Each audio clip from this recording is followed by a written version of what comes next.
Says the Gemara, we're on top of Yud Zayin Amud Aleph, which is the Daf Yomi for Shabbos Kodesh Parsha Shmini. We're being recorded on Erev Shabbos. So now they're going to come to write the Megillah. What's the Megillah here? It's not Megillah Esther. Obviously, this is the scroll that you for the Sotah that you put into the jug that we were talking about, the Kli Cheres, the earthenware utensil. In which the Sotah's, the name of God is written on it. It's going to be erased in the water. So you come to write this Megillah Sotah. Me'ezeh makom hu kosev. So where do you start to write? So this passage of the Sotah takes place. This passage of the Sotah takes place over approximately 5 verses. In Parakeh Bamidbar Pasuk Yutes through Chaf Beis. Yutes Pasuk Parakeh Pasuk Yutes through Chaf Beis. And so the verses are, it writes, V'chasav esalosa elah, and he shall write these curses, b'sefer. The Kohen writes these curses in the book, u'macha esmei amarim, and then what he does is he places them into the bitter waters, and then he gives them to the water to the woman to drink. Meaning to say that there's a commandment from the Torah that he has to write these, that the Kohen has to write these passages. And then it states that there's also those things that are not curses. This is an introduction to the Mishnah. We haven't started reading the Mishnah yet. And so there's a dispute. What does he have to write? Because it says in Parakeh, the Kohen makes her take an oath, and then he says to the woman, if no man will have slept with you, and if you have not gone astray, then you'll be free from these bitter waters. But if you have committed adultery, and if you slept with someone who's not your husband, then the Kohen makes her take an oath. And the Kohen says to the woman, Hashem should give you for an oath amongst your people. And your thighs will explode, your stomach will explode. And these bitter waters will come into your womb. And the woman says, Amra Isha Amen Amen. So the Mishnah is going to discuss, there's going to be 3 opinions. What exactly is the Kohen writing? So from where does he start to write? So the first opinion of the Tanakhama is he starts from the middle of Pasuk Yotes, where it says, V'im lo shachav ish, if no man slept with you, V'im lo satis tuma tachas ishech, then you'll be cleansed. That even though this verse does not have an expression of a curse in it, nevertheless, from the fact that there's a blessing, that if you didn't do anything, you won't have to worry, we see from here is also a curse, that if you did do something, you're not going to be free of these sins, of these punishments. And also, he says, it also says in the pasuk that if you did commit adultery, then you're going to be punished. So of course he has to write that as well. But according to the Tanakhama, he doesn't write the last part, the pasuk Chafal, where it says V'shpia kohen es ha'isha b'shvuas ha'ala. He skips that because this is not an oath or a curse, but it's just the Torah is commanding him to do something. So since it's not an oath or a curse, he doesn't write it. The Kosev, and then after he skips that, he writes that what's going to happen to you if you didn't follow the laws. Hashem will make you for an oath and for a curse. And then he writes, and then the bitter waters will come into you and basically punish you and cause you to explode. So he writes basically the oath and the curse and what's going to happen to the woman if she sinned. But he doesn't write the last part of these verses. He doesn't write that because that's not part of the curse, and that's just the Sotah woman accepting upon herself this oath. So therefore, it's not part of the curse, so he doesn't write it. That's the first approach of the Tanakama. Rabbi Yossi says, Lo Yamafsik. Rabbi Yossi says, no, he doesn't do jumping around between the verses, but rather he writes the entire passage, meaning to say from Pasuk Chaf Aleph, where it states, V'shpia Kohen,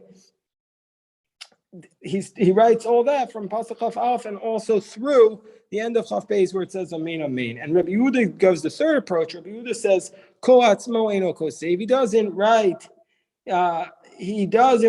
He has to be careful about himself that the only thing he should write is Ella. He only writes the curses, but he doesn't write meaning to say he's Rabbi Yehuda is saying you write the least. He doesn't start with the part of he doesn't start with writing what will happen to her if she didn't sin, because the Tanakhama's first approach is saying if you say that, you'll see the curse. So Rabbi Yehuda says no, you just write the actual curse. What happens if you've done something wrong directly? But he doesn't write Amen Amen. So the Gemara says, what's the nature of the dispute? So he explains the Gemara, they're arguing about the pasuk when it says Kohen has to write these curses in the book. What is he writing? Rabbi Meir, and the Gemara assumes here that Rabbi Meir is a Tanakama of our Mishnah, because we know that Stam Mishnah is Rabbi Meir. Rabbi Meir says, Savar alos mamish. When it says that you have to write the curses, it means you have to write all the curses that are written in the Torah. And it right over here. And so therefore you have to write those things that are explicit. That's the second verse. And then it says ha'olos, but when it doesn't just say olos, it says ha'olos. So the extra hey is l'rabos kolos habos machmos brachos. That basically includes the first part, which is the pasuk chaf, which is the part that was, if you didn't sin, this is the blessing that'll happen to you. And then it states that you have to write these. What does that mean?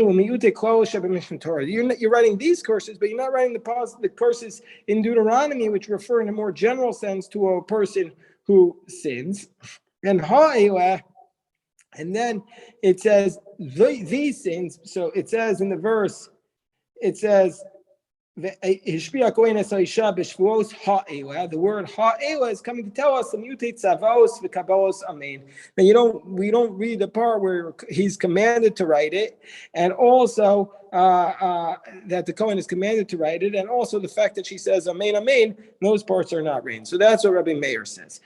Whereas Rabbi Yossi, who says that he writes the first two, he writes Pasuk Chaf and Chaf Aleph directly and he doesn't skip. He says, Kul Kada Amras. He says, I agree with everything you said, except it also says S.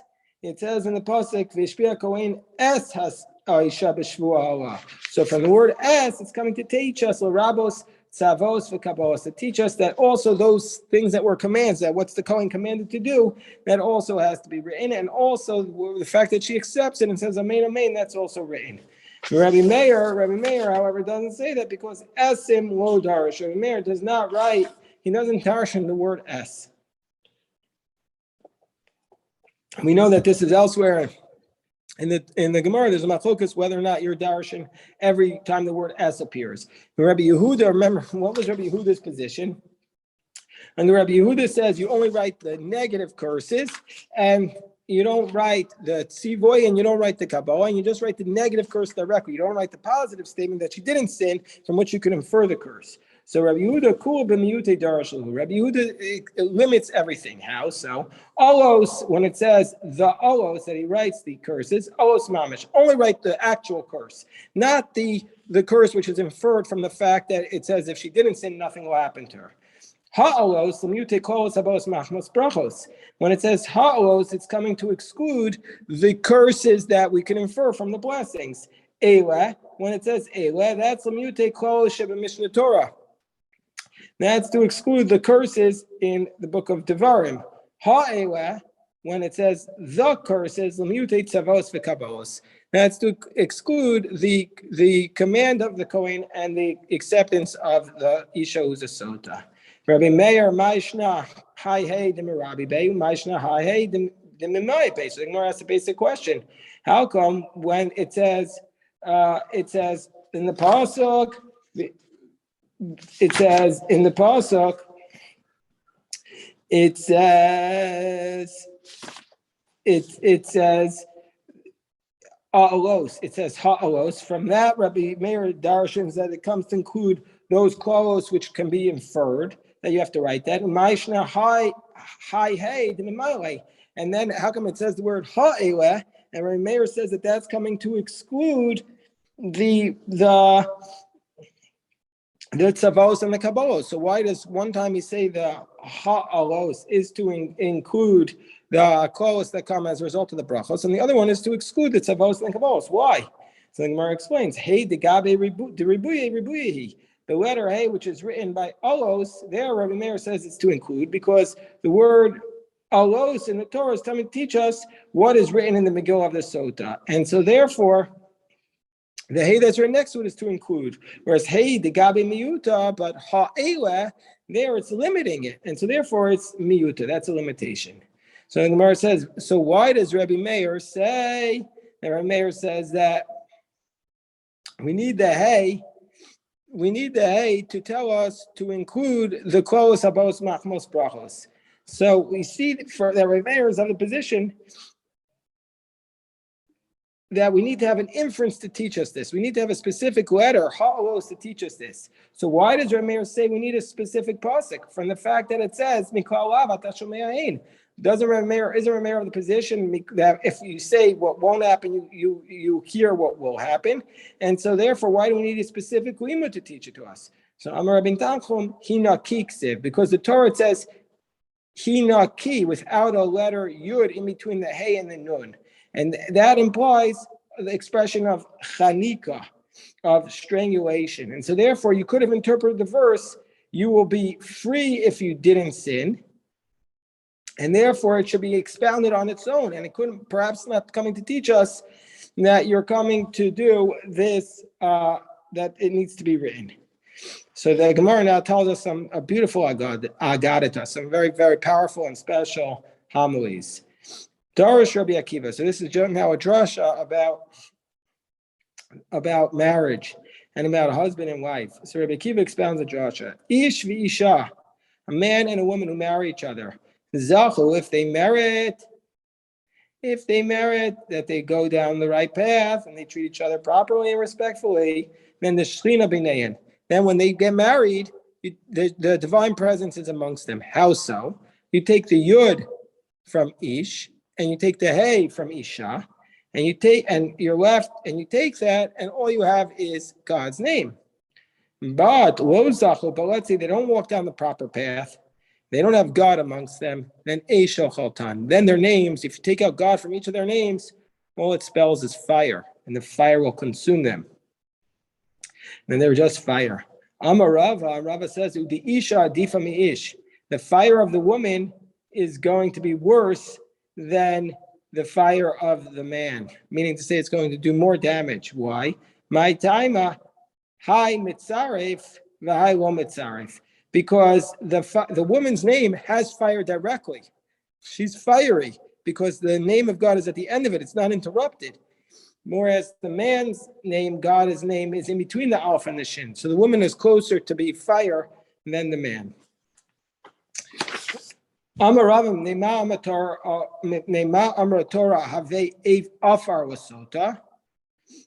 does the Torah say to put earth into the water that we're going to give the Sotah woman to drink?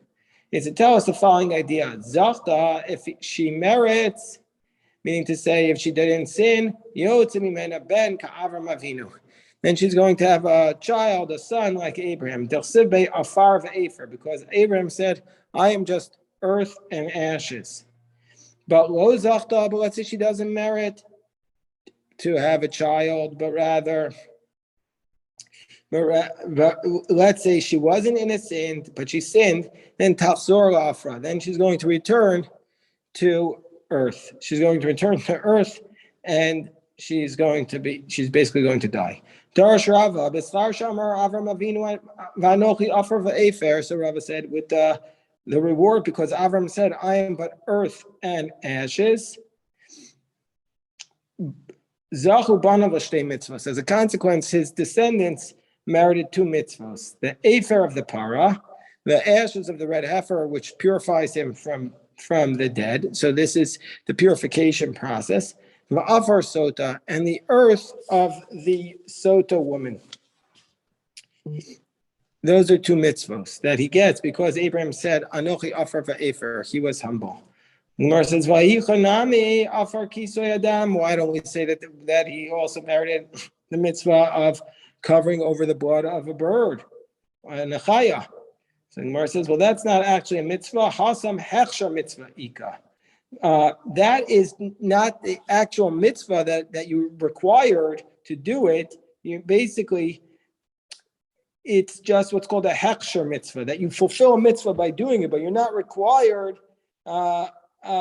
You're not required to eat the earth. You're not required to slaughter an animal to do the bird. It's just to eat the bird. It's just the hechsher mitzvah. It's allowing you to eat the bird. And in fact, even if you didn't do it, it'll be permitted. But nevertheless, hana leika, there's no benefit, because even if he didn't cover the blood, he would be allowed to eat the bird. And so therefore, you're not going to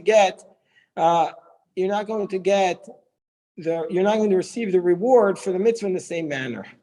So it's called a hechsher mitzvah, and it's not as great a benefit. Okay, there's a lot to talk about that, obviously, but we're going to maybe go into more detail with that on Shabbos when we have more time. But now I just want to finish this before we go into the Tanakh Yomi at 2:00. Darash Rava b'schar shamar Avram Avinu, because Abraham said to the king of Sodom, he said, I don't want to get any benefit from you. Harimosi Yadiel Hashem Kel Yom Kanei Shemayim V'Aretz Imichut V'Atzroch now, from a string until the shoe straps. Zachu banav l'shtei mitzvos. As a result of this, his descendants merited to 2 mitzvos. Which 2 mitzvos? Chut shel chelas and ritzua shel tefillin. The string of the tzitzis and the straps of the tefillin. Because he said, I don't want to benefit from the king of Sodom, therefore he merited to these 2 mitzvos. Actually, the Gemara in Nedarim, when it cited this pasuk, said because Avram said this to the king of Sodom, he was punished and his descendants went into slavery for 400 years. But here the Gemara is saying that they benefited with the mitzvah of tzitzis and tefillin. Bishlam ritzua shel tefillin. The Gemara says they understand why he benefited with the strap of the tefillin, because it says, V'ru kol amei haaretz ki shem Hashem nikrei lecha. All the people of the land will see that Hashem's name is called upon you, and they will be in fear of you. When the nations of the world see your tefillin, they're going to be afraid of you, and so therefore that's the reward. What's the benefit with the mitzvah of the string of the tchelas that they merited from Abraham? So the Gemara says, why is the color of the tchelas so special? From all other colors that are out there. The tchelos is similar to the sea. And the sea is similar to the heavens. And the heavens is similar to the kisei hakavod. As it states, Vayeru es elkei Yisrael. Vatachas raglav k'maaseh l'bnas sapiru k'etzem hashamayim latoar. And they saw the God of Israel, and this is at the end of Mishpatim, and under his legs there was the brickwork that looked like the sapphire. And so we see from here that under the presence of the Shekhinah, it looks like tcheles. Uksiv k'mareis even sapir demus kisei. So we see that they had the appearance of under Hashem's throne. It looks like the tcheles that we wear. And so we see from here, whoever fulfills the mitzvah of tzitzis, it's as though you're seeing the face of Hashem, and that's the benefit that the children of Abraham benefited, that Avram said, in michut, so we get the benefit that we get to see Hashem's kisei hakavod. What a powerful Gemara. So now you see, when you wear the tchelos on your tzitzits, you're seeing a reflection of the kisei hakavod. Says the Mishnah, Eno kosei v'lo aluach v'lo anir v'lo diftera, that you're not allowed to write this passage of the Sotah, not on a regular board, not on a piece of paper. I guess it's referring to some sort of papyri, and not on diphthera. This is skin that was not yet tanned. We're on top of 17b. And on Megillah, you have to write it on a Megillah, on a scroll, on parchment, as it says, b'sefer. Meno kosev lo b'kovmus, lo b'kankan tom, lo b'kol davar sharoshim. Now how to write it with something that would last, with kankan tom. Normally a Torah scroll has to be written in indelible ink. Here it's the opposite. You're not allowed to write it with indelible ink. You have to write it, you can't write it with anything that will be recognizable, but rather bidyo. Normally dio is something that will be not erased, but here it's dio is something that will be able to be erased. As it states, it has to be a writing that's able to be erased. No Roshim. Amarav, Megillah Sotah Shekasva B'Layla Psula. If you write the Sotah scroll at night, it's going to be disqualified. Why? My time. Asya Torah. We're going to compare it to the word Torah. It says here by the Sotah of Asal Kohen has called Torah Zos. Kohen has to make this whole Torah. Ksiv Hasam. Alpia Torah Sher Yerucha Mishpat. It says by the rebellious elder, the word Torah. Ma Mishpat, just like the word judgment cannot take place at night. A bezin has to be only during the day. Megillah Sotah beyond. So to the Megillah Sotah is only during the day. Kasra Lamafreya. Let's say you write it out of order, then it's psul. It's disqualified. You have to write it in the way it appears in the Torah. Well, there's another. This is also the same thing with tefillin and mezuzos. And we need by tefillin and mezuzos we need ksiva tama. It has a ksav tem. It has to be a ksiva tama. So you have to write it in order. You can't write it lemafreya. So the Sotah is the same law as the tefillin and the mezuzah. Unlike a Torah scroll, it could be written out of order. Kasva. Kodem shetekabo shvua. So let's say the Kohen writes it before she accepts upon herself the oath. It's going to be disqualified. It says v'ishpia. First, he makes her take an oath, and after he writes it. Kasva igeras, let's say he writes it as a letter, meaning to say he didn't do sirtut. Sirtut is a din by the Torah. Also by tefillin and mezuzah, we have sirtut. That means you have to write on lined paper. Then it's going to be disqualified if he didn't write it, if he didn't do the sirtut. But let's say he says bas sefer. Let's say, as it says bas sefer amar Rahman, it has to be with sirtut. And so therefore, if he didn't make lines on it, it's not going to be kosher. Sometimes you could erase the Torah. You have to be careful that the sofer makes sure that there's sirtut on the lines. That he has to do the sirtut again before he rewrites the letter, because there's a mitzvah that the Torah has to be done with sirtut. Okay, we'll stop here. If anybody has any questions, I'm happy to address them.